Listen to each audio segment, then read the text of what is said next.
वाशिम जिल्ह्यातील मानोरा, कारंजा आणि मंगरुळपीर या तिन्ही तालुक्यातील शेतकऱ्यांनी जे पारंपरिक सोयाबीन पीक होतं त्याला सोडून कपाशीचा यावर्षी पेरा केला आहे. जास्त प्रमाणात केला आहे. गत 10 वर्षापासून कपाशीचा पेरा तर दरवर्षी वाढत आहे. मात्र यावर्षी त्यातल्या त्यात गतवर्षीपेक्षा या तिन्ही तालुक्यामध्ये 6,000 हेक्टर क्षेत्र वाढलेलं आहे. एकूण 32,200 हेक्टर क्षेत्रावर कपाशीची लागवड झाली आहे. वाशिम जिल्ह्यामध्ये हे तिसरं खरीपाचं पीक आहे. मात्र या कपाशीच्या पिकावरही या निसर्गाची अवकृपा झाली आहे. सततचा जो अतिमुसळधार पाऊस पडतोय ढगफुटी सदृश त्या पावसानं या कपाशीचं होत्याचं नव्हतं केलंय. मी या कारंजा तालुक्यातील कामरगाव परिसरातील एका शेतामध्ये या शेतामध्ये आपण हे कपाशीचं पीक पाहू शकतो आणि हे कपाशीचे झाडं केवळ 1 ते 1.5 फूट काय की 2 फुटापर्यंत आहे. मात्र या कपाशीच्या झाडांना पात्या किंवा बोंडच लागलेली नाही. ज्या बोंडामधून कापूस फुटत असतो आणि हाच तो कालावधी आहे. याच कालावधीत या बोंडामधून कापूस निघून शेतकरी हा कापूस वेचतात आणि बाजारात नेतात. मात्र या कपाशीतून या शेतकऱ्यांच्या हाती कुठलंही उत्पादन लागणार नाही. सद्यस्थितीत हा जो कपाशी लावणारा शेतकरी आहे, कपाशी उत्पादक शेतकरी या निसर्गाच्या अवकृपेमुळे प्रचंड आर्थिक संकटात सापडलाय. कारण या कपाशीमधून या शेतकऱ्याला कोणतंही उत्पन्न मिळणार नाही. कारण कपाशीची वाढच झाली नाही. माझ्या समेत या भागातील कपाशी उत्पादक शेतकरी आहे. आपण त्यांना विचारूया. मला सांगा दादा, तू युवा शेतकरी काहीच नाही आता. आता याची जी परिस्थिती आहे पराठीची पाहून सध्या तर याला काहीच नाही आहे.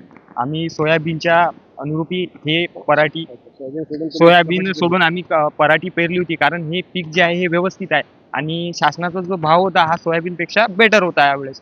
पण आताची कंडिशन अशी झालेली आहे की आता तर याला काही येणारच नाही आहे. म्हणजे जवळजवळ संपलेली आहे पराठी संपलेली आहे. आता येणाऱ्या काळात जे सण त्योहार आहे जसे आपले दिवाळी, दसरा याच्यासाठी आम्ही खूप सारी मेहनत घेतली होती पण ते काही जमलं नाही.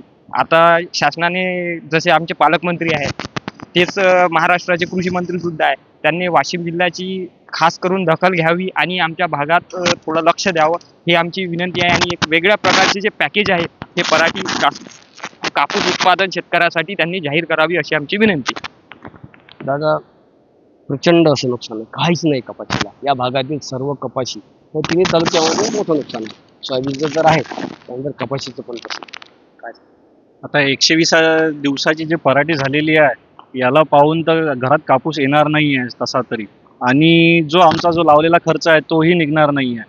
म्हणून आमची एकच विनंती आहे की कृषी मंत्र्यांनी आमच्यासाठी एक चांगलं पॅकेज जाहीर करावं जेणेकरून आम्ही उभं राहू.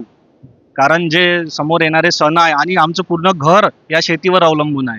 जर उत्पन्नच झाले नाही तर आम्ही जगणार कसं, आम्ही खाणार काय. बस एकच विनंती आहे की तुम्ही आमच्यासाठी म्हणून तरी उभं राहा आणि चांगलं पॅकेज जाहीर करा. सरकारकडून चांगलं पॅकेज देण्याची मागणी केली आहे. माझ्या समोर आणखी एक कपाशी उत्पादक शेतकरी. दादा सांगा, प्रचंड आज रोजी सततच्या अतिवृष्टीमुळे अतोनात नुकसान झालेलं आहे शेतीचं. त्याच्यामुळं याच्या आधी आम्ही सोयाबीन पेरत होतो, परंतु सोयाबीनला भाव आणि आताचा उतारी हे कमी येत होती. त्याच्यामुळं आता नगदी पिकासाठी कपाशीच्या मागं लागले.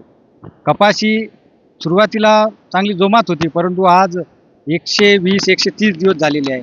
1 बोंडी 2 बोंडी आणि आता याच्या पडून मायनसमध्ये उत्पन्न निघणार आहे. त्याच्यामुळं आज रोजी उत्पन्न याचं काहीच येणार नाही. विशेष म्हणजे कपाशीचा जो भाव आहे हाच भरपूर होता, परंतु आज शेतकऱ्याचं जे नुकसान झालेलं आहे हे प्रत्येक शेतकऱ्याची जे अडचण असते, प्रत्येक शेतकऱ्याची अडचण असते. पुढं सण असते, काही त्याच्या आर्थिक देवाणघेवाण असते. हे शेतकरी हा पुढच्या पिकावर आपला अवलंबून असतो. पण हे पीक पाहून असं वाटून राहिलं का लावलेला खर्चही हा शेतीकडून निघणार नाही. म्हणूनच आमची महाराष्ट्र राज्याच्या कृषी मंत्री तेच आमच्या जिल्ह्याचे पालकमंत्री आहे, त्यांनी एखादं शेतकऱ्यासाठी विशेष पॅकेज द्यावं जेणेकरून शेतकऱ्यासाठी काहीतरी आर्थिक मदत होईल. काहीतरी काय चांगली भरीव मदत होईल. कारण विशेष पॅकेज जोपर्यंत शेतकऱ्यासाठी देणार नाही तोपर्यंत शेतकरी स्वतःच्या पायावर उभा राहू शकणार नाही. आजपर्यंत शेतकरी हा सगळ्यांना उभा करतो, परंतु शेतकऱ्याला उभं करण्यासाठी सरकारने मायबाप समजून जबाबदारी घ्यावी आणि शेतकऱ्याला उभं करावं. एवढी सरकारकडून अपेक्षा आहे. विशेष म्हणजे कृषी मंत्री हे आमच्या याचे पालकमंत्री सुद्धा आहे, त्याच्यामुळं त्यांनी लक्ष द्यावं एवढीच अपेक्षा. खरंच प्रचंड उद्विग्न अवस्थेत हे कपाशी उत्पादक शेतकरी बोलताना दिसत आहेत. प्रचंड असं नुकसान झालंय. यासाठी राज्य सरकारने आणि त्यातल्या त्यात कृषी मंत्री आणि जिल्ह्याचे पालकमंत्री आहेत यांनी या कपाशी उत्पादक शेतकऱ्याकडे विशेष लक्ष देऊन या कपाशी उत्पादक शेतकऱ्यांसाठी विशेष असं आर्थिक पॅकेज द्यावं, ज्यामुळे हे शेतकरी उभारी घेऊन त्यांचा पुढील वर्षभराचा जो काही उदरनिर्वाह आहे तो चालू शकतो. किशोर गोमाशे, निर्विघ्न लोकमत, कामरगाव, वाशिम.